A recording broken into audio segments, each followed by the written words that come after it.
Hello everyone, मेरा नाम विशाल सिंह है और आज की जागरूकता अभियान की इस वीडियो में हम लोग समझने वाले हैं कि क्या पीओ डिले का लिंक मेक लाइन डिले से होता है। अपन इस सवाल का जवाब ढूंढेंगे।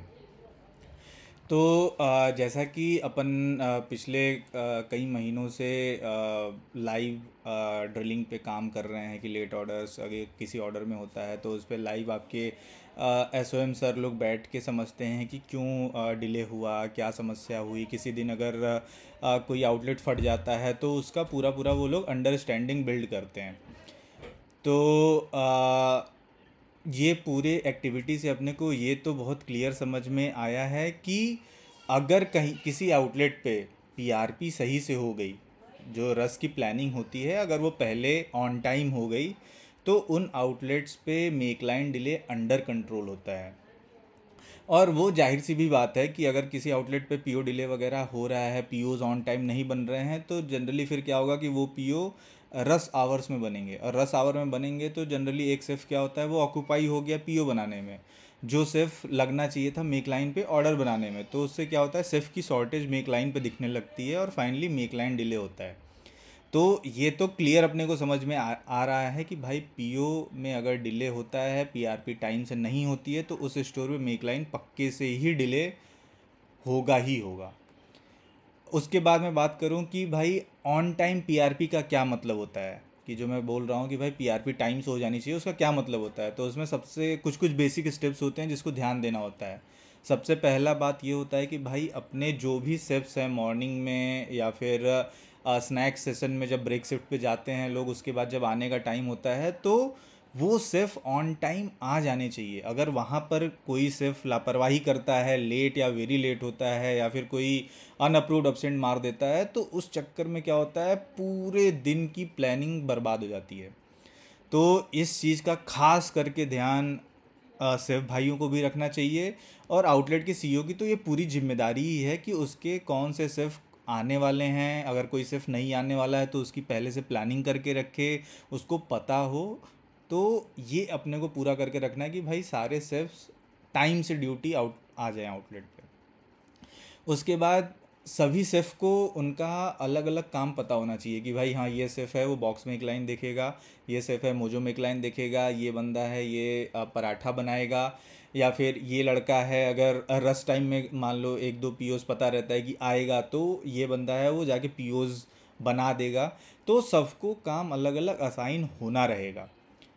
इस चीज़ को करने से क्या होता है, बहुत थॉट की क्लैरिटी रहती है कि हाँ भाई मेरा ये मेरे को काम असाइन हुआ है, मेरे को यही काम करना है, अच्छे से करना है। और अगर आप फ्री होते हो उस काम से तो आप जाहिर सी बात है आप अपने सिर्फ भाई का, किसी और सिर्फ भाई का आप हेल्प कर सकते हो। तो ये दूसरा काम अपने को करना है कि भाई सिर्फ को अलग अलग जिम्मेदारी रश शुरू होने से पहले ही असाइन कर देनी है। उसके बाद मैंने जैसा बात किया कि भाई मॉर्निंग के जो भी पीओज आते हैं या फिर स्नैक सेशन में जो भी पीओज आते हैं, वो पीओज बिना डिले के ऑन टाइम बन जाने चाहिए। तभी रश टाइम में कोई सिर्फ जो है वो एक्स्ट्रा जाके पीओ में नहीं लगेगा, उसको मेक लाइन पे पूरा टाइम देने का मौका मिलेगा और मेक लाइन डिले नहीं होगा, मेक लाइन पे सिर्फ की शॉर्टेज नहीं होगी। तो पीओज को रश शुरू होने के पहले ही बना लेना है बिना किसी डिले के। उसके बाद दोनों रश शुरू होने से पहले भाई जो भी आपको पराठे का आता है कि हाँ 15 pack, 20 pack, 30 pack, depending upon कितना सेल है, तो आता है भाई आपको पराठे बनाने का पियो, तो पराठे भी ऑन टाइम बन जाने रहेंगे। बहुत सारे स्टोर्स पे देखा गया कि पराठा ही टाइम से नहीं बनता है, जिसके चक्कर में फाइनली ऑर्डर्स लेट होते हैं। बॉक्स का मील बन के तैयार है, पराठे का वेट कर रहा है कि भाई पराठा बन के आएगा तो वो मील निकलेगा। ये बिल्कुल भी नहीं करना है अपने को।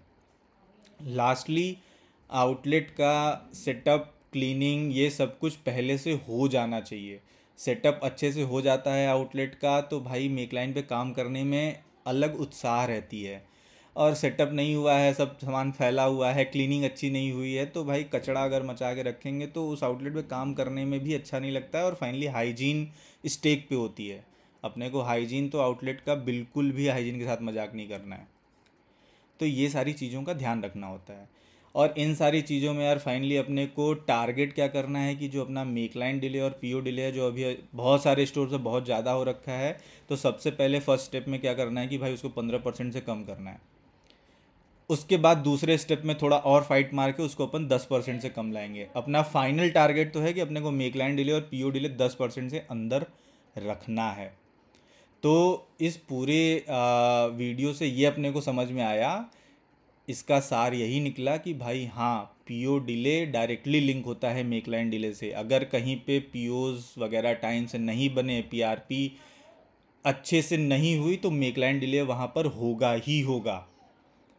तो इस वीडियो में मेरे को यही समझाना था। आई होप आप लोगों को क्लियर हो गया होगा। Thank you.